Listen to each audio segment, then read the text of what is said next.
Home buying process during a pandemic. While the coronavirus may have diverted most of us from our normal routines, it is not wise to forego your real estate plans simply because you no longer go out of your home. Here are 4 things you can employ to keep your property search running, so by the time the current crisis diminishes, you will be ready to move. Get pre-approved. A mortgage pre-approval will offer you a clear perspective of how much you can handle, and it communicates that you are serious about purchasing the home. While you are at home, gather the requisite records such as your proof of income, credit score, and asset documentation, and reach out to potential lenders. Connect remotely with an agent. Now more than ever, it is useful to work with a reliable real estate advisor, and when it is time, you will be ready and the entire process will go faster. Whether it is through chatting or video calls, a real estate specialist will guide you on how to manage the many challenges of the current market without having to put your plans on halt. Conduct enough research. Now is the best time to explore down payment support schemes in your locality, particularly if you believe you could benefit from a low down payment alternative. View listings online. You may not be able to check out homes for sale in person right now, but you can still look online for what is available in your area. Take note of your preferred necessities and desires for a potential house using interactive online tours and lists. Don't halt your plans. This could indeed be your year to own a home, and your most trusted real estate advisor is here to assist you throughout the process.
Yeah, but this is a very interesting book, and it is Black History Month, and when we think about Black home ownership, we are the lowest in terms of percentages for Black home ownership now, even more so than many years ago. So for me, I got into real estate because I love what I do, but I also want to encourage more Black home ownership, and not just owning your primary residence, but also getting into multi family and invest in properties where you can. So I would like for us to take away from today what we're learning about how to invest in or how to buy multifamily properties. But if you are not able to, based on everything that we show you today, if you're not able to do so, at least get a primary resident, get a one unit, get a single family, get a condo. Do that for yourself, do that for your family, do that as a legacy. So that is really my objective and our objective today in this seminar. So let me introduce myself. My name is Moreen Wallace. I'm with the Wallace real estate team, and I have a team of 4. And we're here today to speak with Marvin Calder, and I'll give him an opportunity to introduce himself, to talk about buying multi property, multifamily properties. So again, I hope we're able to share some information that you will find valuable. And after this seminar or webinar, you could always reach out to us for a one-on-one consultation. So Marvin. Yes, good morning, everyone. It's Marvin Calder with Embrace Home Loans. Thanks for joining us. I'm here to pretty much talk about the financing piece of ownership. So being able to finance these multiple units property. When we said multiple units, it's basically from a 2 up until a 4 unit that's considered residential. So 1 to 4 residential. Anything over is considered commercial. So we'll be talking about the financing, how to get started as a first-time home buyer, how to get started as an investor, and also how to get started as someone just buying their second property or multiple properties, and you're trying to put multi-unit in your portfolio. So we're going to talk about that. So Moreen, go ahead. Yeah, so I want this to be interactive in a sense. So Marvin,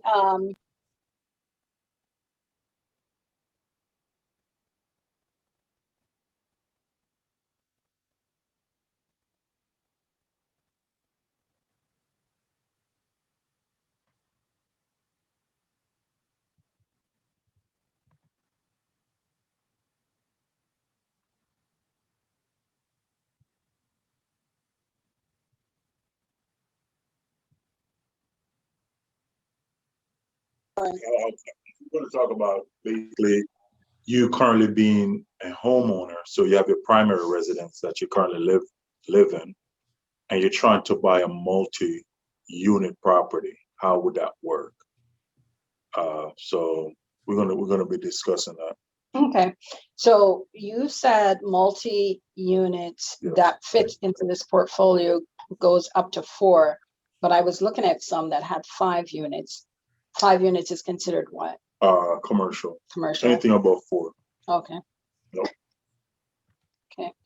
So as I look through it, because I'm the realtor and I look at the numbers and we look at we'll be the one to help you find these properties.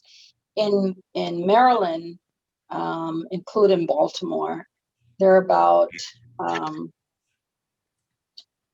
was it? It's a small number, something like 41. No, there are 18 units that were above 3 units or more, but I didn't do 2. That's all in Maryland. You find most of multi-unit properties in DC. Yeah, DC and Baltimore. Mm-hmm. Baltimore County as well as Baltimore City. I just closed on one, a 3-unit in Baltimore County, Randallstown. It was an awesome deal. So I already had tenants occupying was occupying 2 of the units already. So there was already rental income, a stable rental income coming in.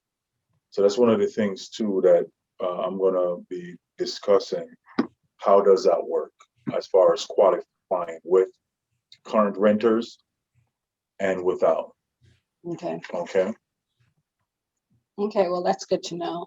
I do have a couple properties that I'd like for you to run numbers. So Numbers on. yeah. All right. So Yeah, before I start running the numbers, what I do is I give the full. I'm gonna be discussing the pre-approval, the approval, and the final process of owning multi units, so that when I get to the numbers, it makes sense. Oh, I'm actually calculating. I would do the calculations. okay. All right. Right. So as far as debt to income ratios and all that stuff, credit, asset, Okay. you know what I mean? So, all right. 1 second, just bear with me. I'm setting up so that way I could start in putting in that.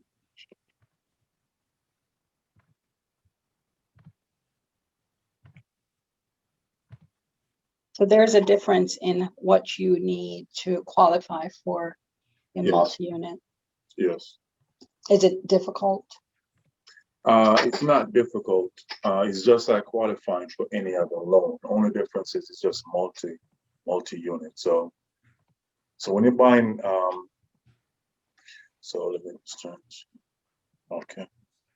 Yep. So how we look at it from a lending perspective, when you're buying a multi-unit property, obviously it has more than one unit, right? Because it's multiple. I think, like I said, basically 2 to 4. We know that you can't occupy all 4 units or all 3 or all 2.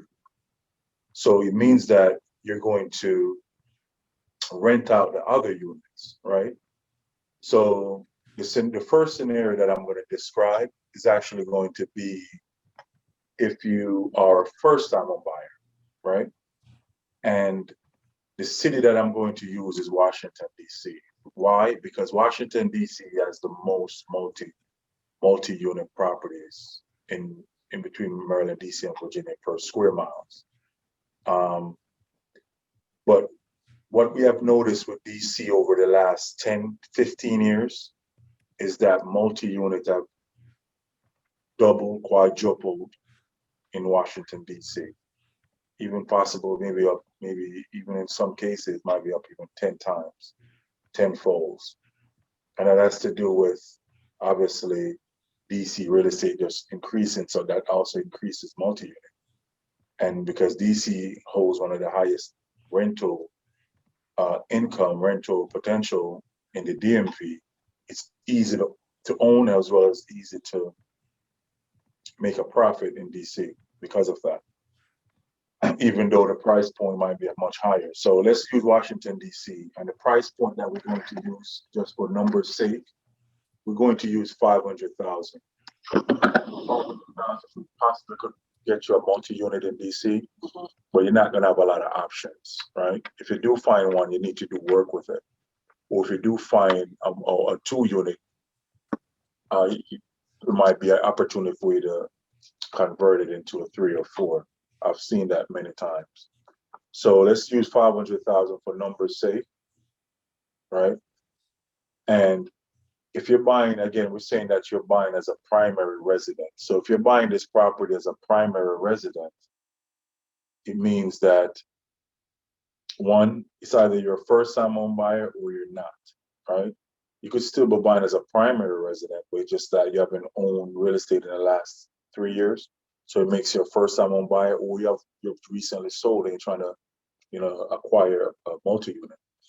So purchase price 500,000, and you are a first-time home buyer. So you're now looking at different options. Those different options to own multi-units are FHA and conventional. FHA, conventional, those are your options when it comes to owning multi-units. So the good thing that I always tell my buyers with multi-units, as far as getting qualified, being qualified for it, is that we consider the other units as income potential. So we use it as qualifying income. What does that mean? The house is 500,000. You have a salary of say 40,000, right? So if you take 40,000 divided by 12 months, that gives you a monthly gross income of $3,300.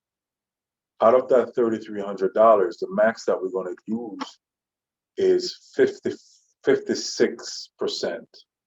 So that's 56% of 3,300. I hope you guys could follow me in the math. If you need me to Write it down. anything, I can. So make sure you're writing things down so when it gets to the Q&A, I could go over those questions with you. So 40,000 divided by 12, that gives you an average monthly income of 3,330, right? And out of that 3,330, what we're saying is that to qualify for the FHA mortgage, we're only going to take 56% of that.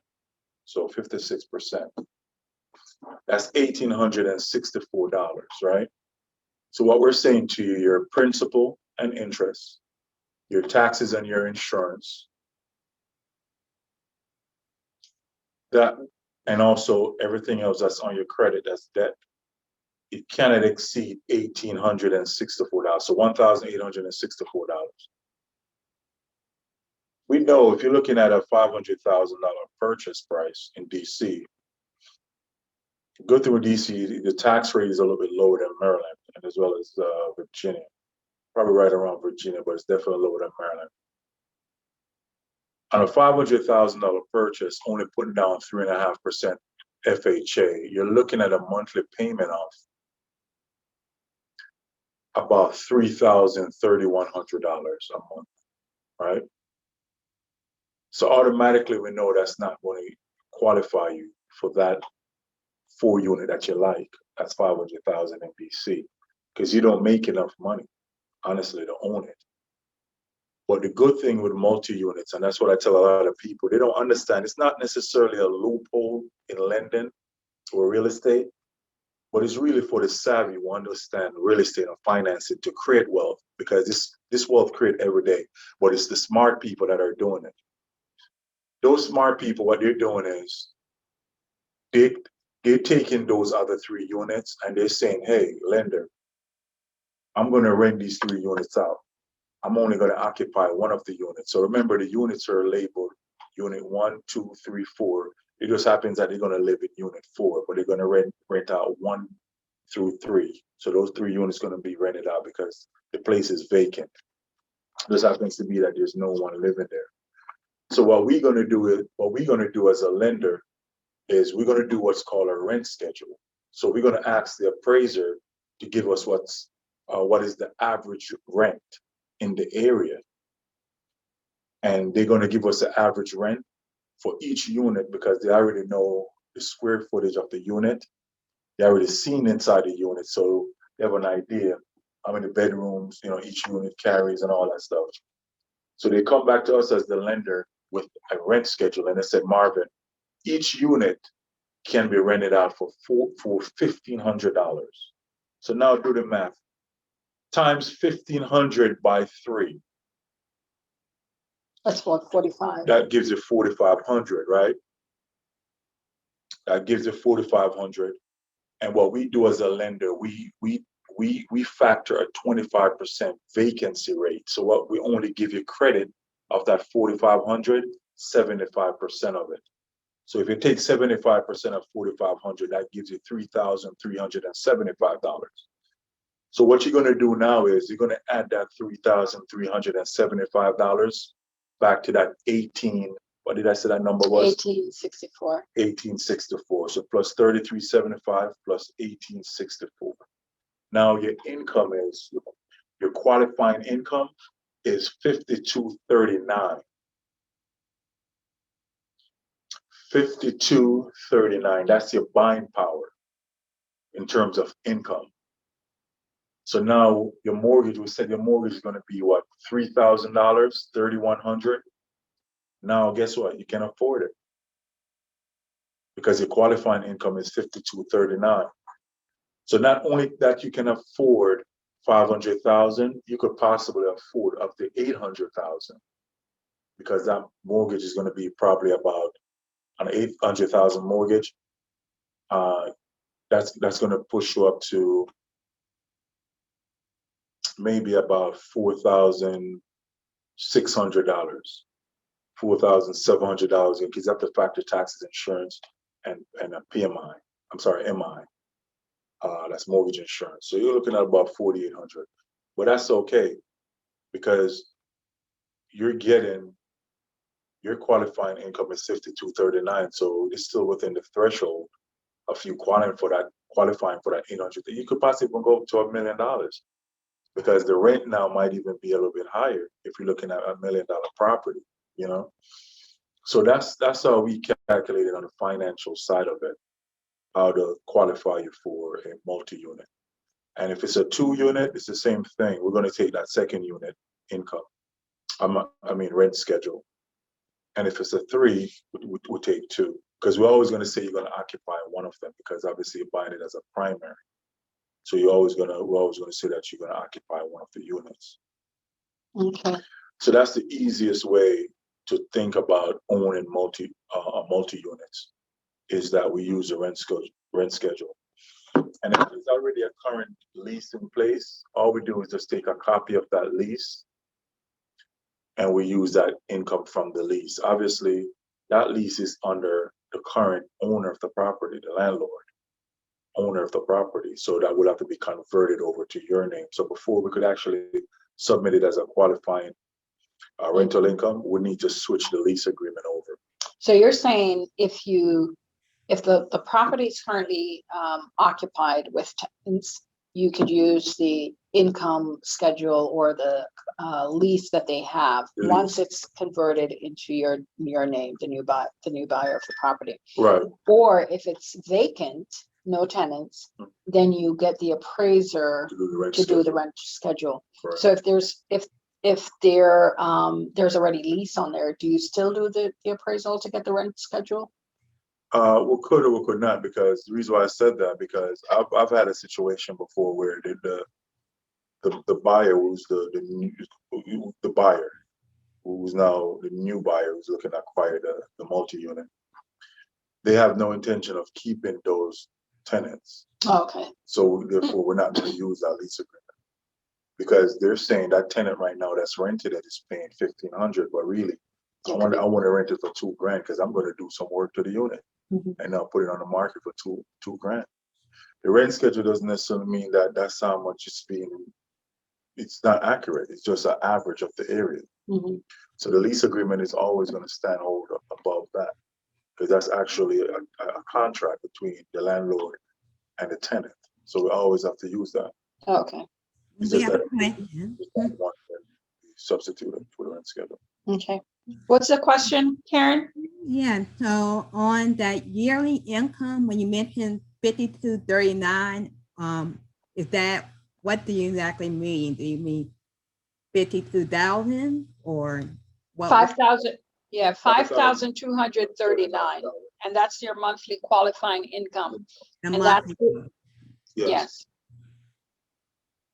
That's the income that you were getting on your own, which is the 1864. If you were making, we use an example of the $40,000 annual, plus the 75% of the 3 units that will be rented out, totaling 3,375.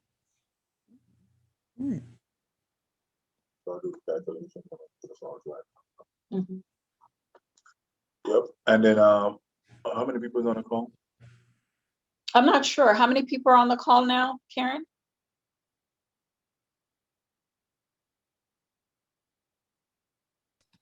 Sorry, I believe we had a total of 8 on the Zoom call.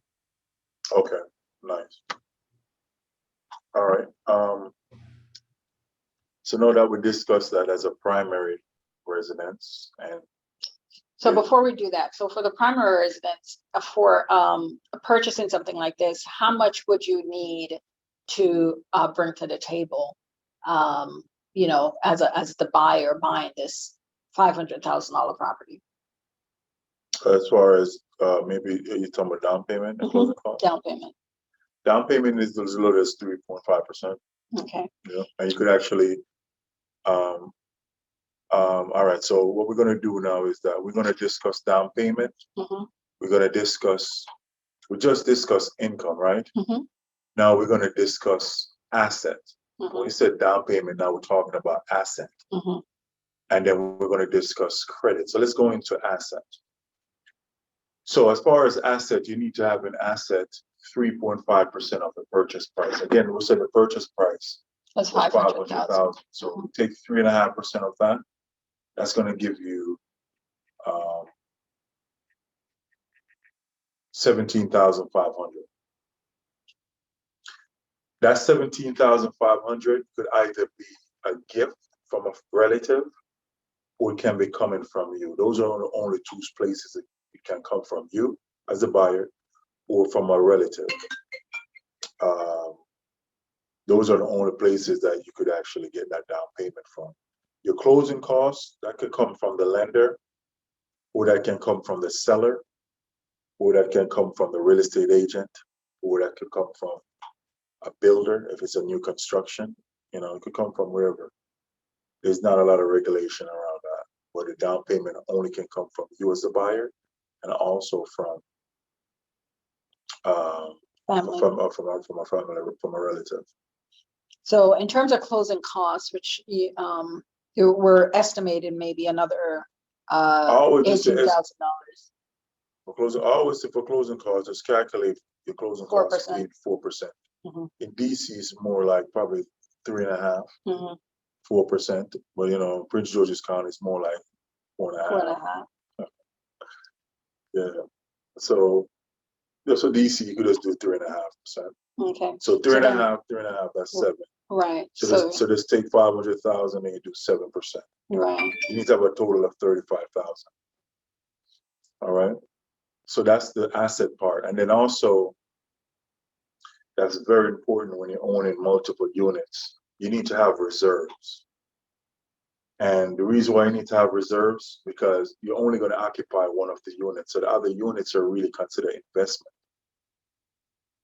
So how we do reserves for investments, you need to have 6 months PITI. PITI is principal, interest, tax, and insurance. So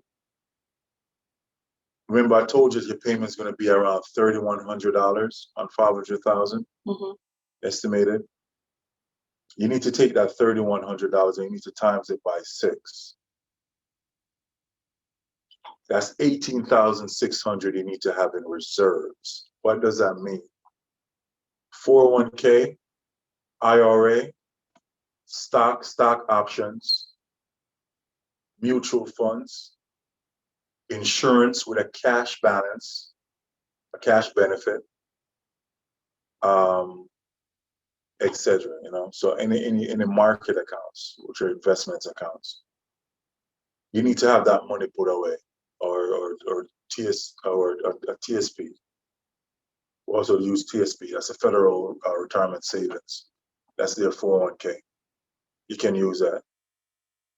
You need to have that in reserves. Reserves means you're not going to use it, but we just need to make sure it's there in case of anything, for a rainy day, just in case if you lose a job or something, just go terrible, you know, and you need to pull some money. You have that money set aside. Or if maybe 1 month you don't have one of the units rented, you could pull from it to make a payment. Yep. Okay. So so this is good. This is good information to know. And a lot of people may say, well, I don't want to, I don't have the money to buy multi-unit, but this right here is showing you that you can buy multi-unit with only doing 3.5% down. Yeah, absolutely. Yeah. You can. And with this is an example, with a $40,000 income, you possibly could buy a $500,000 house unit. Absolutely. And then the last piece that I'm going to go into is credit. So to own a multi-unit, your minimum credit score just needs to be 580. Believe it or not, imagine what you're doing. You're doing something powerful. You're buying a 4 unit property. You're going to occupy one of the property, but you're going to rent out the next 2, 3 to create wealth. That's going to allow you to create wealth because you're creating a wealth through, now that becomes a residual income, rental income, because you're getting it every month. So that's going to help you to pay to offset your mortgage. And also you're building equity. So you're on track, you're on pace to create wealth. You know what I mean? Yeah, because you buy this property, especially in DC, $500,000 this year. Mhm. You know, next year it's 550 or it's 600,000. You know, so Yes. this is great. Yes. And so that's the credit piece. So we will discuss asset, Mhm. we'll discuss income, and we'll just touch on credit. But remember the scenario that I gave you, you are a first-time home buyer. So it means you're first-time buying. But what if you currently own? We're gonna actually just we're gonna add, not necessarily complicate it, but we're just gonna expand on the knowledge. So let's imagine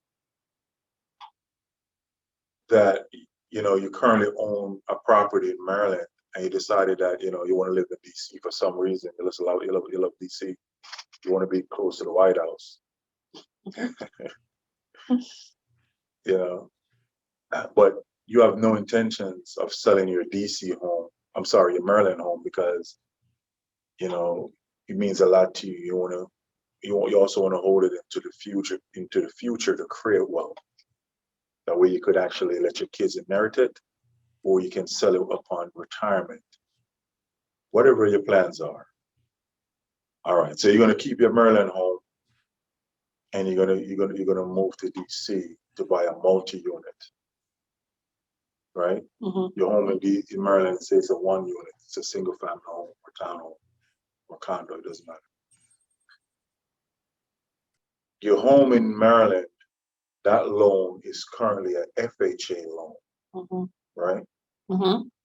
And you want to go to DC and you want to buy a multi-unit.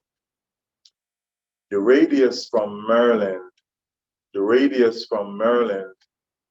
to DC in this metropolitan area is not more than 100 miles.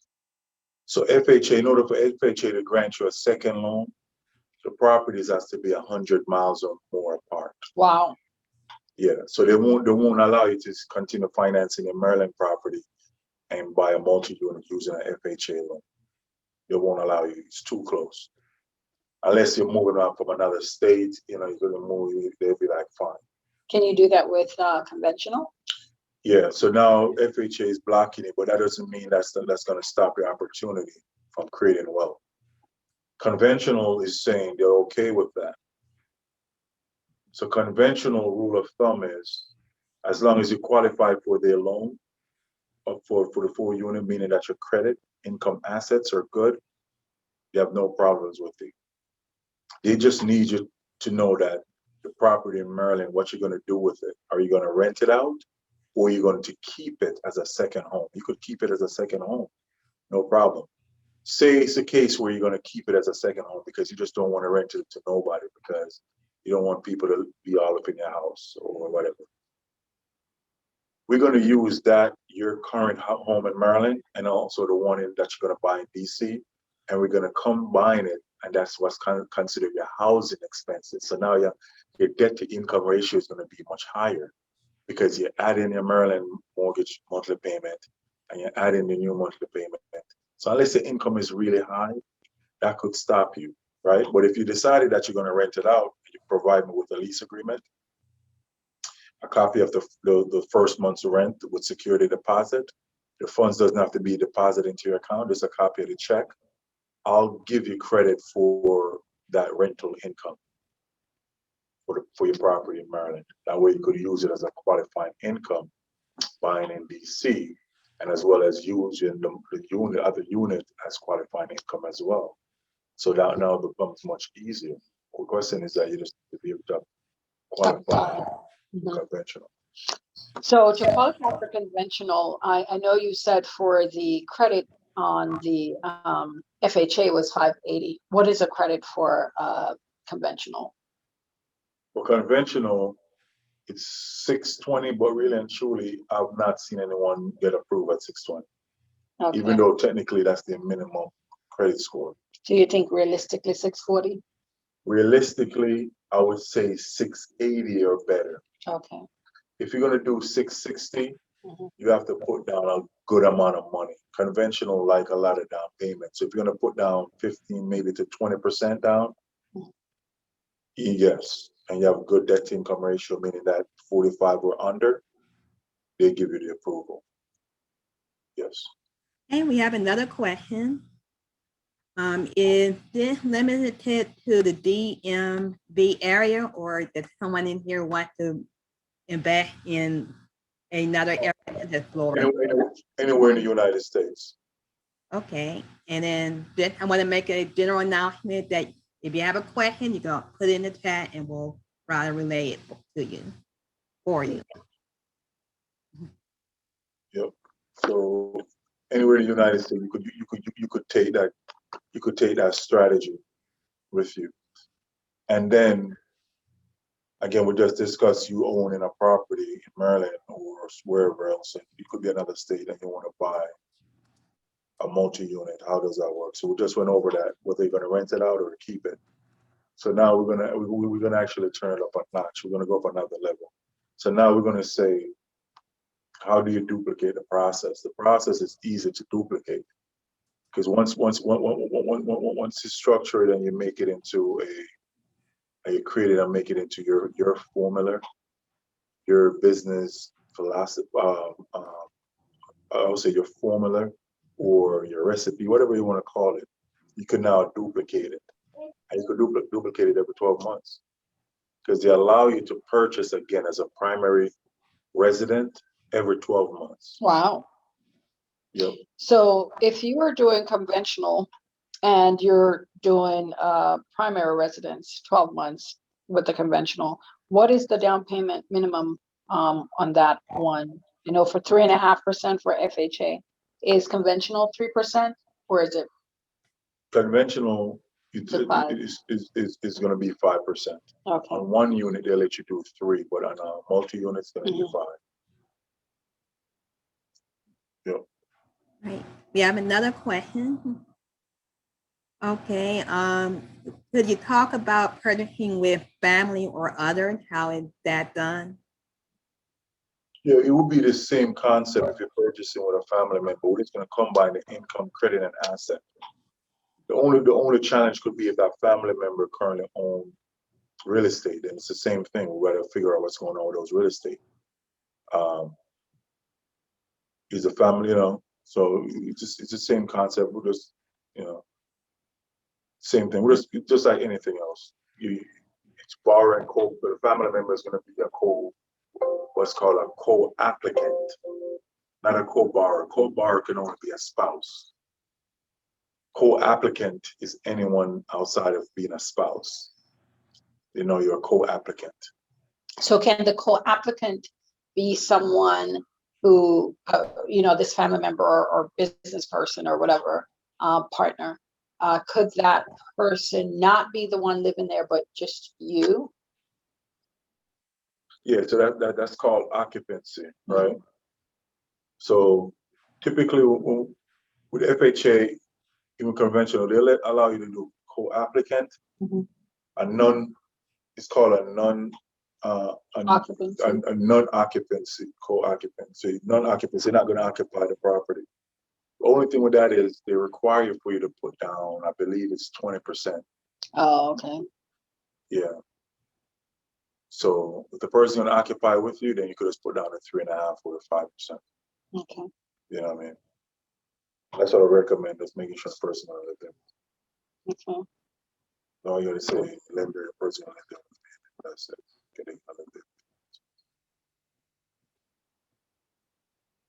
All right. And you said to duplicate the process really is just that 12 months, but in that 12 months, you also need to come up with your down payment and your closing costs for that as well. So, for instance, a year later, you bought the property in DC. A year later, you now have equity. Can you pull that equity from that property and then use that to go buy another property? Yeah, you can. You could pull our equity through refinance cash out, or you can pull it through what's called a home equity line of credit. Okay. Like HELOC. Or ELOC. Okay. So 2 ways you could pull that money out and use it to buy other real estate. Okay. So I always tell people it's very easy to own real estate, man. The 2 things that you got to be really concerned with: make sure that you're always maintaining good credit. So make sure you're always maintaining good credit, because good credit will take you very far, right? Because good credit would help you create wealth when you're a little bit short on cash. Actually, in most cases, not in most cases, but in a lot of cases, credit is more powerful than cash. Even though they say cash is king, cash started to dilute over many, many years ago. So the power of it started to dilute. It's really credit that's powerful, but when you combine credit and cash, that's truly what makes it king. Cash cannot make it king By itself. by itself. It's cash and credit. Mhm. That's the new world order in finance. Yeah. And that's good to know, because I have conversations over and over with people about building their credit and just being credit savvy, understanding what are the things that's making your credit what it is, understanding how to get it to where it needs to be. So I think that just in general, we need to be a little bit more, or we need to be more, not a little bit more, but we need to be more focused and more savvy when it comes on to maintaining good credit. And we're talking about good credit, you're saying, with conventional, it's 680 that they really respect, right? Yeah. You can buy at 580 with FHA, and that's good. That's great to know. But now that you know, if you're in that position where you're like, okay, I'll go ahead and I'll buy my credit score is what it is. It's what it is. It's 580 right now. I could go ahead and I could buy. But now that you know better, now you could strive to get your score to the 680 and do those things. There's so many tools and so many apps right now. Sometimes some small things that you need to do, maybe just it's a collection that's been lingering. And if you call them and say, hey, Mr. Collector, I'll pay you what you're asking, what you're telling me that I owe you full. But you have to agree that you're going to remove this from my credit. So you use that payment as a negotiating tool. Mm-hmm. You never want to pay a collection and try to negotiate after. That doesn't make no sense. People do it all the time, and I tell them, what sense would that make? You pay me the money that you owe me. I know you're coming back to me telling me you have new terms for me. Mm-hmm. No, I don't want to hear what you have to say. Yeah, but it's about knowledge, and it's about empowering people with that knowledge, empowering them to know that you don't have to shy away from negotiating with the creditor. No. Don't be afraid. I had to do it for my personal self. When my credit went through ruins, and I had to fix it, and I always fix my credit on my own, because I believe that when you fix a credit on your own in terms of understanding it, it gives you power, because understanding yourself. It's like you're understanding yourself, right? So I had to do that. Maybe a little bit over 10 years ago, I had to fix it myself. So it allowed me to understand what I'm fixing. So I was understanding the process, how to negotiate with creditors, what's on credit, how to read credit report, and all that stuff, And how to understand what is important to your credit. So I know for instance, your ratio on, say, a credit card, how or what score you will get if your credit balance is over 30%, for instance. So we don't pay attention to those things, and so because we don't know. Yeah. And so now that we know this information, I think that we can do better, and we can strive and get to creating wealth, creating, buying multi-units for ourselves and for, generation beyond. So thank you for that. Any other questions? Yeah, do we just need a clarification on which finance requires occupancy and which doesn't? Say that again, which one requires? Requires you to actually live in the property and which does not. So for primary residence, you're required to live and you have to move in within 6 months.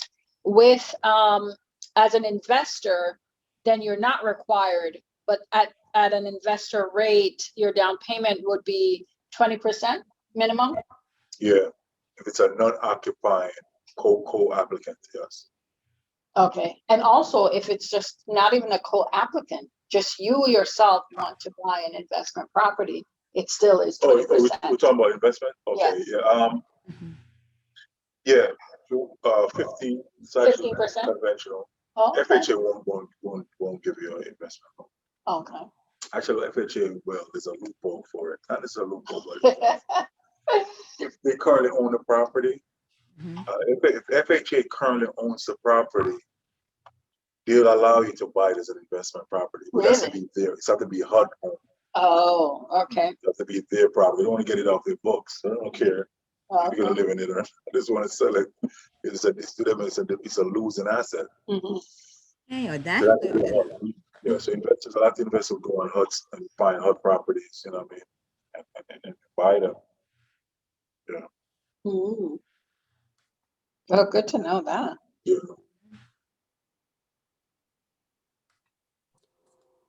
Hey, Moreen, I think we have a question from the audience. Jackie has her hand raised. Hi, Jackie. Hi, Moreen. How are you? Good. Hello, How are you doing? everyone. So my question is, if a person was interested in getting a property, an investment property, say on your own, what would you need to be able to secure that property? And is there a list of property available that persons could get information on? Thank you. Well, So to answer your first question, go ahead. yeah, to answer your question, so because that's what the question you just asked is a general question. So from the financing standpoint, maybe it's different from Moreen's standpoint. We want to understand what's the purpose of this investment property. So we need to first know purpose. So Jackie, do you mind just adding on a little bit to what you just said? Okay, so What's the purpose? My sister has an investment property that she owns. This was her home, but it's now being rented. It's rented by an individual who now sublets the property. My question is, I'm interested in getting an investment property, something that I can leave for my grandchildren. I want to know, what income do I need to have in down payment? And are there properties out there, say somebody know of a property that I can go and apply for, if that makes sense? Yeah, so let me ask you, so are you currently a homeowner? I am a homeowner. Okay, and this property that you're buying, is it going to be in the same state where you currently own your home? She doesn't know that yet. I don't know that. I don't know that. Oh, okay. So you don't know where this investment property is going to be. She wants to buy it. Okay. I guess that it will be, and we can always provide you a list of multifamily. Just contact one of our realtors. Okay. Yeah, Jackie, that question, to be honest with you, I wouldn't be able to answer it off here, like now for you, because I will have to probe into your question more, because I can give you guidance and as far as what to do. So this is the simplest way to answer your question. When it comes to financing, I do what's called microfinance, not macro.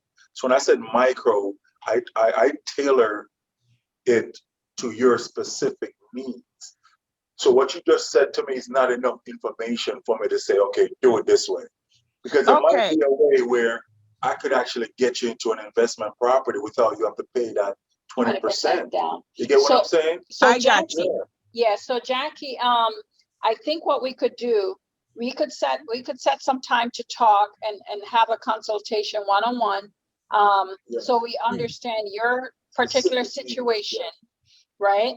And then we Okay. can guide you into what is the best way to get it done. Yeah. Okay, that Does that sounds make like a sense? plan. Thank Yeah. you. Yeah, you could be buying an investment property with the intention to flip it. And I don't do flips. And I would have to guide you on that, how that part. Right. And then just different things. So I think you're correct.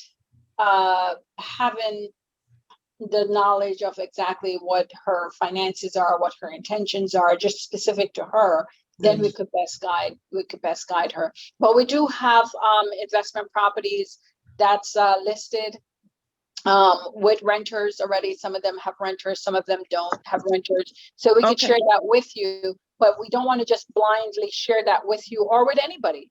We want to have a one-on-one consultation, understand what your situation is, understand what your capabilities are, right? Okay. And kind of guide you as what's best. Okay. All right. Okay. That sounds good. All right. So Thank you. I could reach out to you and we could Mhm. schedule some time. All right. Sounds good. Thank you. All right. Yes, and I think William have a question. William question is, how do you factor in expenses? So how do you factor in expenses? William, what do you mean exactly with expenses? Can you just be a little bit more specific to expenses? Sure. I think you answered that earlier when you talked about having reserves and, just making sure you're able to cover the expenses. But I also meant like, property management, just managing the property and things that come up over the course of time. You just want to have, adequate savings. I got you. Yeah. So that part of it, we don't factor actually. So what we do is we leave that up to the homeowner to be able to do their own calculation, that to say, okay, this property, to maintain it, this is what I'm responsible for in terms of the common areas, whatever, and my carrying expenses, which means that every month, that's going to be, we don't factor that. The only thing we look at is what the debts on your credit and the proposed new mortgage payment. That's it. Right. Yes, as an investor, then you have to do do your your own due diligence to that. And calculation. Yeah, but that's a good question. And also, as part of your debts, liabilities, we don't consider utility bills, cell phone bills, water bills. We don't consider food and groceries. None of that stuff. A lot of times people come to me like, Marvin, I can't afford, man, because I'm spending too much money eating out. I'm like, we don't factor that. You know what I mean? Like, that's really just up to you to stop doing. But I do understand what you're saying, because some people, they do entertain it. Like that's part of their budget. Because they know, we all got to eat. Right. Some people just eat more. Eat more. But we don't consider those things. So that's the reason why what we do on the lender side, we take your gross income, that's before net, and we use a percentage of it. So with conventional, we try to stay under 45%. And not to say that you won't get approved, because conventional will approve you up to 49.9. That's Fannie. Freddie Mac won't. Fannie will. I know those Freddie people. Yeah, man. But the funny thing is, Freddie would be a little bit more lenient on you when it comes to, like, say, your credit score or just your overall profile. Okay. Like maybe your rental history, maybe a little bit of your job history. You know what I mean? Well, Fannie a little bit more tighter on those things. But Fannie Mae likes money. They like big down payments. And they like high credit score, but they work with you on the DTI. Like they go up to, you know what I mean, to 49.9.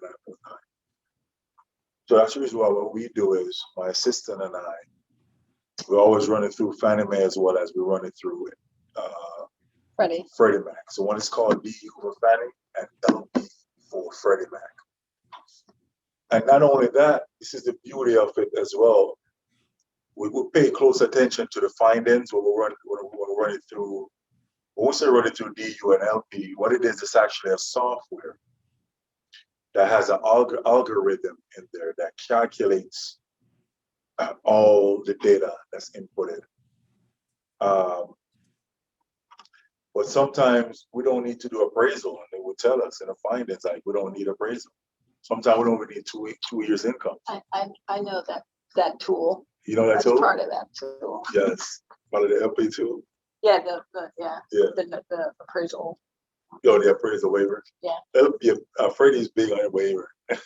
So when I can't get a friend, I'm like, man, Nick, run it through LP for me, and we get a waiver. So it means that you're saving yourself like $560. Yeah, but Freddie big on waiver, so I use them a lot for that. So Hey, Marvin. Oh, I have a quick question, Moreen, for the audience. What happens if you're buying a property that needs work? Is there, what financing options are there? For example, a rehabilitation loan or something like that? Yep, that's a good question, William. So the good thing with we call it rehabilitation, same thing, right? We're just showing it. I said rehab loans, renovation loans, same thing. There's two of them. Freddie Mac doesn't do it. Only Fannie Mae and HUD. HUD is FHA, right? So FHA, they call theirs 203K. And Fannie Mae call theirs home style. And I'll tell you the difference. The major difference between, well, obviously you gotta get qualified for the loan, regardless if it's, if it's a renovation loan. You gotta be able to get qualified through them to get a loan from them. So what the main difference about those two renovation loans is when you do the renovation loan with HUD, FHA, if it's more than 35,000, it requires to have what's called a consultant. So a consultant is somebody who is HUD approved. It could be a home inspector, it could be a private person who knows a lot about those type of work projects. And they could start their business to become a consultant. The consultant fee range anywhere probably about $800 to maybe about $1,500. Could even be more if it's $2,000. Their job is to manage the draws. So when you're doing renovation, we don't pay the contractor all the money up front because we do it in stages just to make sure that the work is done accordingly and also to make sure that the money is not being used inappropriately. With Fannie Mae, they don't have that. Fannie Mae just said, as long as we thoroughly check the background of the contractor, meaning that they're licensed and bonded and insured. Same thing with FHA, they do the same thing, but Fannie Mae remove that process. And what they do is they kind of put that on us as the lender to manage that process, right? So we have a department that only deals with renovation. That's their only job. When they come in and they clock out every day, that's the only thing that they're dealing with. And they manage the project. So which means that, say you're doing a Fannie Mae home style, it's $50,000 to do the renovation. We're going to break it down into 4 stages, which means that stage 1 is going to be demolition. Stage 2 is going to be painting, drywall, painting, sealing. Stage 4 of the project is going to be siding, roofing, windows, and railings. And stage 5 is going to do finishing. So they're finishing the finishing final touches. We're going to break up that $50,000 in 5 installments. And we're also going to hold what's called a 15% reserves. So which means that just in case if the contractor discovered there was mold between the drywall when they was doing their demolition, we have a 15% cushioning to help you as the homeowner to cover that expenses, or when they was tearing down the ceiling, they realized there was some foundation issue. You know what I mean? Yes. So we make sure we manage the project very easily. Is it the best loan to do? No. Good thing is I've been doing it now for 15 years. I know it very well, but it's not, unfortunately, the success doesn't base on me. The success really based on the contractor. As you know, a contractor are considered and the person, and the man, and the woman, right? They consider blue collar workers. So what that means, in most cases, they're not good with paperwork. They're not the most savvy people when it comes to paperwork and being organized, because they're so used to tearing down buildings, breaking down walls, right? That's the problem we'll find in most cases, is that their turnaround time on paperwork. So a renovation loan, which I would say typically would close in 45 days, but in most cases actually close in 60, 75 days because of the contract. And if it's a contractor who have never done one, I wish you the best, because it's gonna be a nightmare. I'm telling you, I've seen marriages got on the brink of a divorce because of a renovation loan. I've seen parents, son, daughter parents, they don't speak for a week. I've seen divide in households. I've seen a lot simply because of this loan. It involves so much. I've seen lawsuits, attorney getting involved. It's not the easiest loan, but to me, it's one of the best loans, one of my favorite loans. If I'm gonna do another project for myself as a primary residence, I think I'm gonna lean towards a renovation. What are the requirements for the renovation loan in terms of Same qualifying? qualification that you qualify for any loan. The Oh. difference is now that, like I said, You're tacking on the tackling on the renovation. contractor, you're tackling on a lot of paperwork. Okay. We're talking a bit of scope, right? A scope of work. A scope of work that deals with, I mean, Right. they provide a scope. We're talking about a draw schedule. Again, the contractor have to create all of this, right? Right. We're And you're talking right. about a cost analysis, cost estimate from the contractor. We're talking about an itemized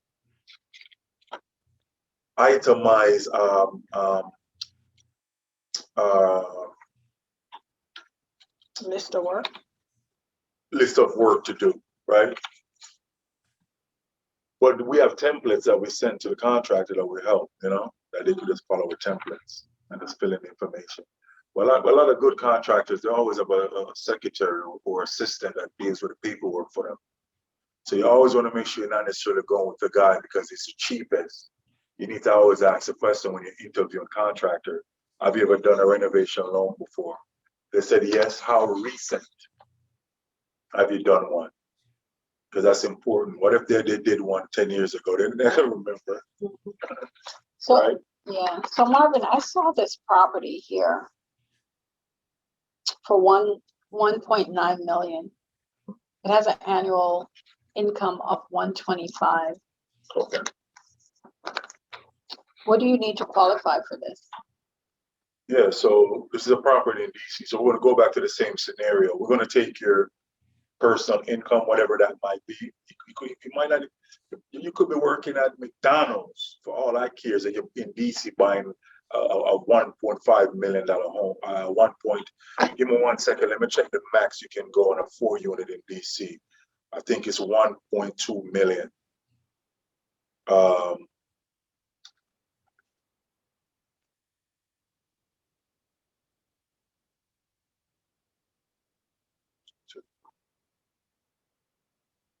So there's a max Yeah, amount? for 1 unit, 2 unit, 3 and 4 units. Okay. Yes.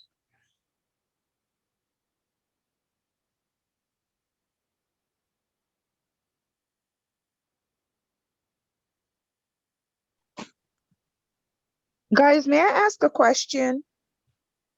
Yes.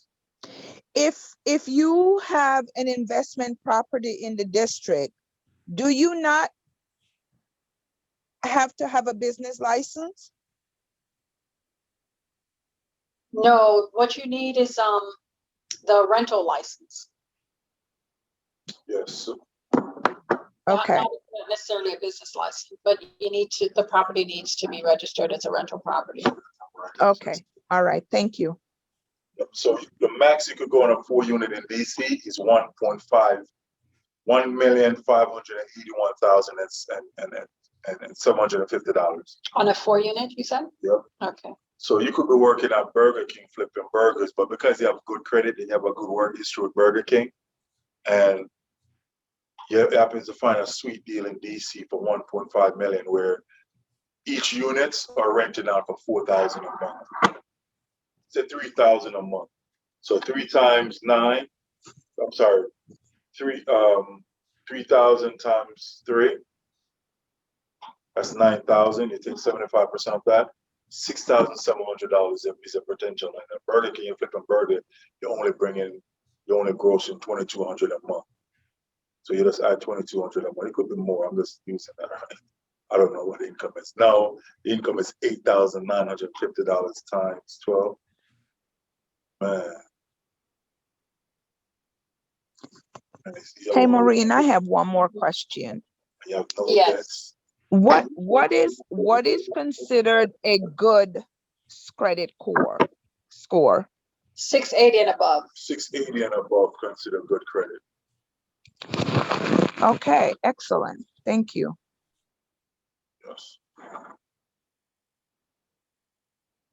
So for those of you who are interested in buying in DC, I say, like he just shared, 1.5 million is the maximum to get finance as a for the 4-unit. You could come up with your down payment, your 3.5% down, or your 5% down. Make it a goal. Make it a goal for 2021 and 2022. Make it a goal and work towards it. You could do it, by yourself. You could do it with a co-applicant. Get it done. Properties in DC are just increasing in value. Yeah, this is a great place to own multi-units. There are properties in Baltimore as well. They're smaller, but there are opportunities in Baltimore as well. But if you are interested in DC, that's what it is. What's the maximum in Maryland? Is it the same 1.5? Yeah, the maximum in Maryland is the same, but only in these counties: Prince George's, Montgomery, Charles County, and I want to say Carroll County. Might not be Carroll, but let's see.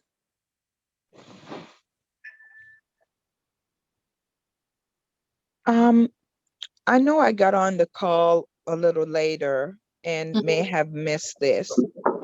If you have a property where you want to have as a resident also, how does that work? Or say I have a child that I want to have as a resident in one of the property. How would that work? So she would be the co-applicant, not residing there, is what she's saying, but her child would be the one residing there, and she says she's buying it with the child. She wants to know how that would work. That sounds similarly to what we talked about with the co-applicant. That's a non-occupant co-applicant. Yes. And so that would be the 20% down payment requirement, correct? Yeah. So my suggestion would be is to occupy with that person, but make sure that person is the one making the mortgage payment. Mhm. Because what could happen is, like, for instance, if you're a person, like good example, so you're helping a child, but you have never owned real estate before, so you want someday to be qualified to own real estate.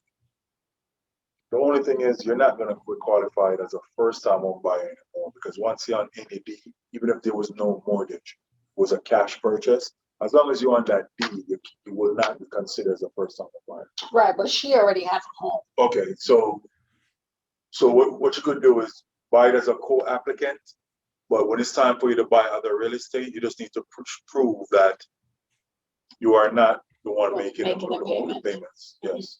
So for instance, if that child that child would have to have qualifying income as well? 2 years. So you're saying that person have to have a job? 2 years. Yeah. No, the person have to have a job. So the child doesn't have to have a job. We're looking at 2 incomes. Okay. Yeah. But the person needs to have credit? Yeah, you definitely have to have credit, yeah. Okay. You could be in a loan with credit, but not necessarily with income. Okay. Yeah. Okay. Just like you just don't have an income when you're on the loan. Right. Just like a stay-at-home mom. Mhm. Right? A stay-at-home spouse. Or if you have a college student who you want to buy a property for, right? Could you do that? They don't have the qualifying income, but you do. Yeah. But you want them to be on it, so when they do graduate, they can take over. Yeah. Okay. Absolutely. Okay. But also because you're doing that to help build their credit as well. Okay.